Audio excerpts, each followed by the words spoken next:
Hello, everyone. Jonathan here once again, and I know it has been a long time since I posted a video. In fact, my last one was about a year ago, and it was just detailing a lot of life changes that have been taking place on my end. My intention then, and it continues to be the case, is when inspiration strikes, I will post a video, and that happened recently. In fact, I had a comment uh, very recently about my, um, I think it's called taking Paris in less than 6 weeks, or when 6 weeks is too long, what do you do, or something along those lines. I'll post a link to it in the description of this video. In any case, that person asked, well, what if you're playing with out of the box rules? Will that strategy still work? Or is the fact that you can only move one space at a time just completely take it all off the table? And I pondered that a little bit. I do think that certain things change. Absolutely, you without tournament rules, everything moves one space instead of being able to move two spaces in many cases. Um, which that's going to be a hindrance to the Central Powers trying to take out France and Italy. Um, Russia is going to take slightly longer to move its guys forward because it can't double move up to the front, but it does start with a fair number in Poland and Ukraine, so it isn't. It's not going to. It's going to slow down a little bit, but not a ton. The United States, on the other hand, is supposed to enter the war on turn 4 rather than turn 3 in tournament rules. And you will see if transports can only move two spaces, well, they can't actually. So they enter on turn 4, they can't actually land in France on turn 4. It's going to be turn 5 before they get there. So in the original video, using tournament rules, the goal was to knock France into economic and political collapse by turn 4 with maybe one turn, a turn 5 buffer. If you get set back one turn, you might still be able to do it, but any further than that, and it's going to be too late. This approach, since the US is going to take a turn longer to get into the war, and Russia is going to be slowed down a little bit, we're going to go with the approach that we have to be contesting Paris or taking Paris by turn 5, with turn 6 being a buffer. So we're essentially just going to have one additional turn to make it happen. That's really all of the buffer that we have. So our goal is going to be to take out Italy and France. If we're playing out of the box rules, there is no economic collapse, there is no political collapse. So it isn't a matter of taking a certain production value from each country. We are actually going to have to take the capitals. I will also say that because out of the box does not have the double movement, uh, this strategy is not as artistic, or perhaps that's the wrong word, is not as um, masterful, in my opinion, as the other one, where you have Austria and Germany working together. The issue with this is that Austria, yes, it goes first, so ideally it would be the can opener for Germany, and then Germany can fan out. But the problem is it starts out further away. And so it's going to take a turn, it's going to need a turn just to get up to where Germany is. So eventually, maybe it can be a can opener, but not at first.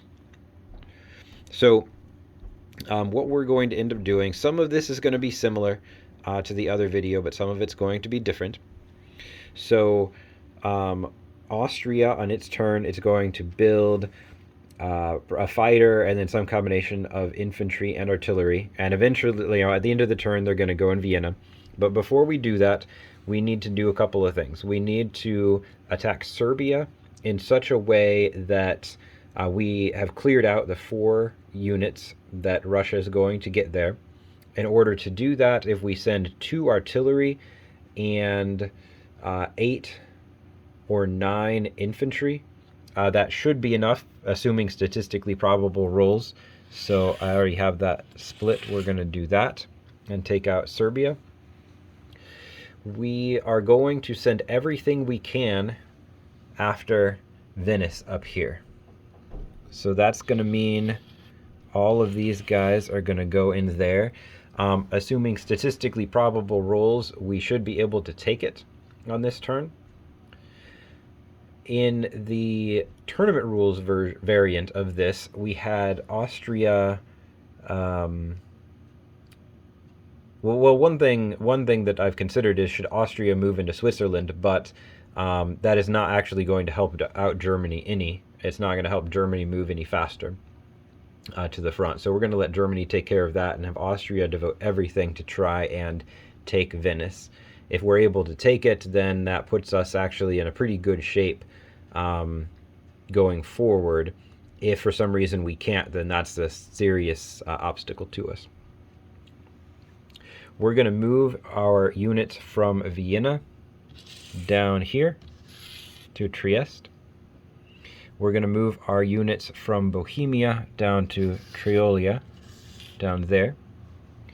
We are going to move these extra infantry here up there. There should be 3. And then these artillery, we're going to move down to Vienna. Now, normally you have to have infantry with artillery, or really with any non-infantry unit. We're going to be placing new units on our turn, and that's going to allow us to leave those artillery there. So this part's going to look familiar with, it's the same number of infantry and artillery in Serbia and the same number of infantry in Galicia that we had in the prior video. But we are focusing everything that we can get to Venice into Venice.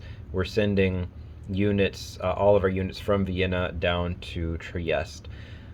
Now the goal of that, before I move on, is going to be on the next turn. We're assuming that Italy is going to counterattack somehow using units in Piedmont. It has 1 guy in Tuscany. It cannot double move the guys from Rome up there. They can only move them up to Tuscany 1 space.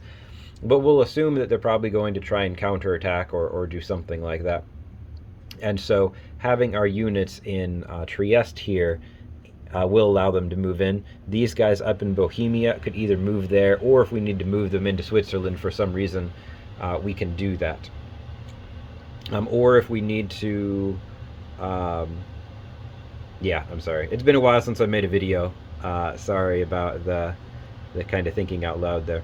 Okay, so just like in the other rendition, Russia's going to see this and they're going to think, this is fantastic. The Austrians are pulling back. I'm not going to feel as much pressure. They're going to move their guys forward. I still maintain they're probably not going to attack on the first turn. With tournament rules, my thinking was turn 2 would probably be their big move. I suspect that probably would still be the case here. They might wait until turn 3, but turn 2 is still probably fairly likely.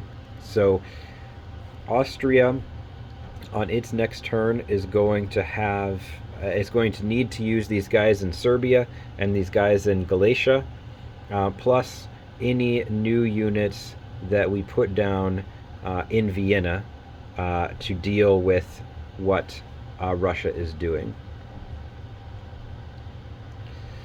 Now we move on to Germany, and Germany has to make some what I would consider tougher choices.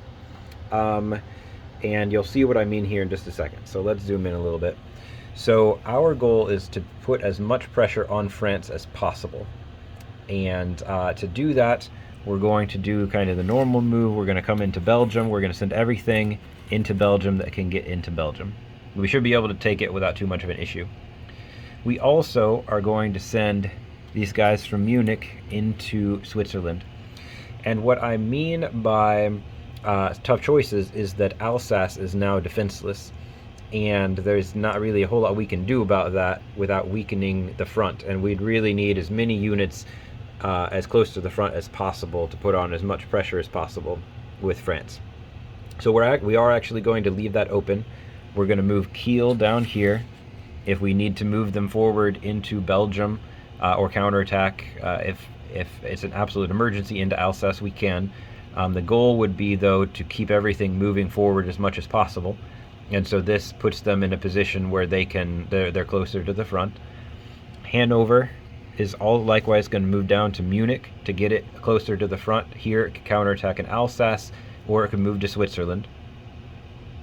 Berlin is going to move down to Hanover, over here.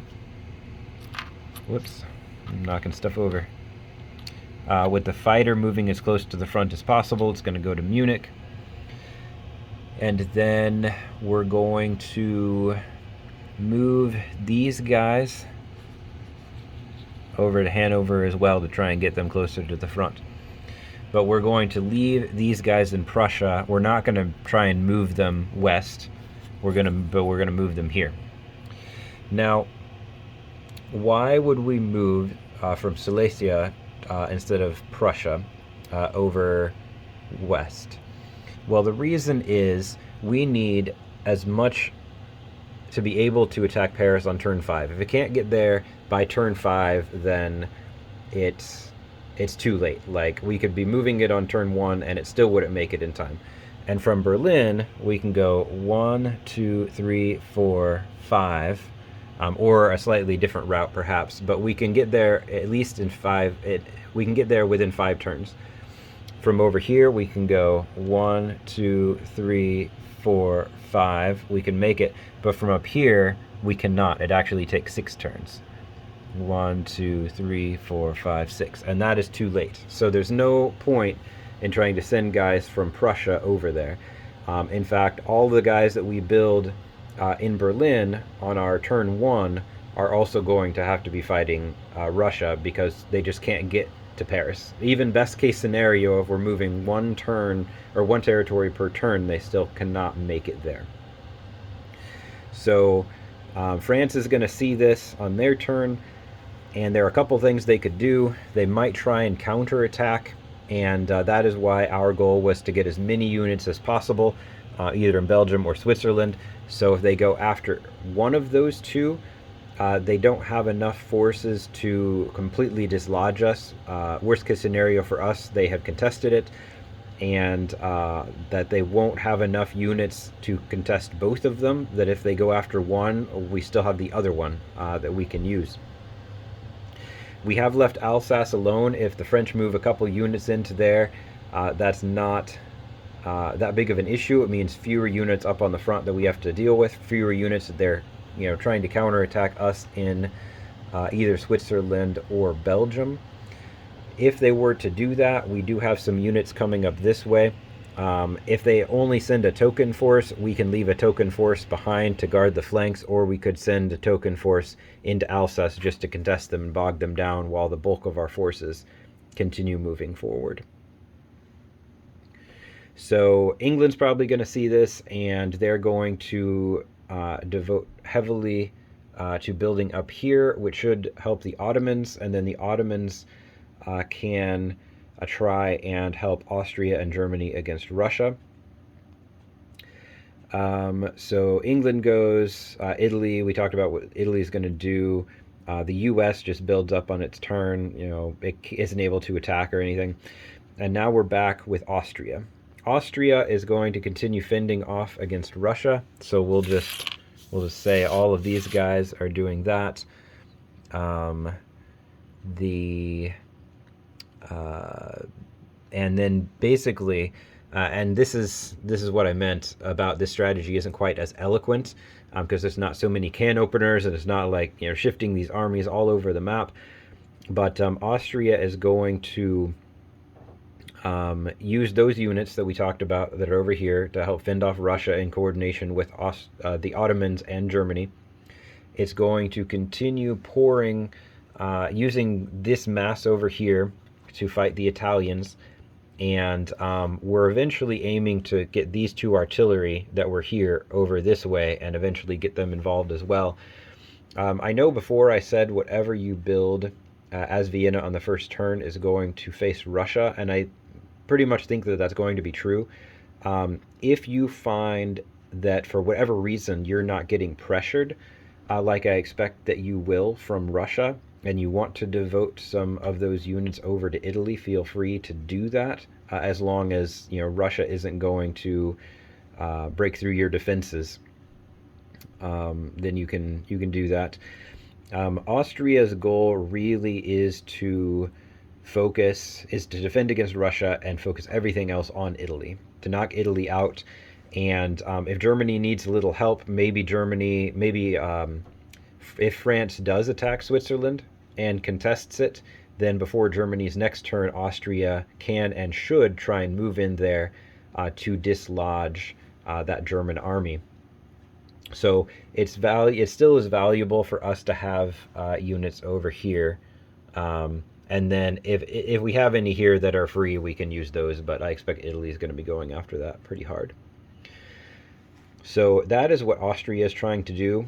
Germany is just using the little bit that's over here after all of those moves to defend against Russia, and anything new that it builds, including what it builds on turn one, cannot get to France or cannot get to Paris in the time we need it to. So that's going to focus against Russia as well. Over here, what our goal really is to force France to defend as many places as possible that are on the road to Paris. So what that essentially means is we need them to defend Picardy and Burgundy at the same time. And if they feel that they need to defend Lorraine and they devote troops to that to the detriment of Picardy or Burgundy, then that is all the better for us. And we're going to look to see what France does. If it divides its forces too much and we think that we can attack both places, we're going to do that. If it fortifies one and the other one is weak, then we're going to move on that while continuing to threaten the one that is more heavily fortified. The goal is to pin down the French forces and on one flank, essentially, and then move in on the other. And if they move away from the flank that's pinned down to counterattack where we have moved forward as Germany, then we're going to flip it around. So what does that mean? So to give you a more concrete example, let's say that France has heavily defended Picardy up here. So we're going to try and move in on Burgundy. And they see us move where they're too strong up here. We're going to move here. And they see that and they think, oh, shoot, I need to stop that. They pull some forces away from Picardy to counterattack. Now we're going to move forward like that. And we're hoping that with these forces that we have, that we'll be able to overwhelm them. We can't really get any more forces than this to the front in the time that we need them to be there. So we're just going to have to watch and hit France where it's weak while threatening as much as possible. Ultimately, our goal is to cause as much damage as possible, up to and including taking Paris. If Austria is beating down the door of Italy, hopefully they will be able to take Italy out, or at least completely neutralize them, and then send us some aid, even if it's kind of late. Even if it's a turn 5 can opener that then frees up an army. So maybe we're bogged down in Burgundy at the end of our turn 5, or whatever turn it is, and Austria is able to move guys in there from Italy. Maybe they have some guys in Piedmont. They move them up there, wipe out the French that are there. Now our army is no longer, that territory is no longer contested. We can freely move to engage in another location, and if practical, Paris is going to be that location. So there is a lot of uncertainty, certainly, with that. It's not as eloquent as being able to double move and using those can openers. And all right, Austria is going to move here, not for itself, but because it's going to help Germany later, or vice versa, because land units except for planes can only move one territory with out-of-the-box rules.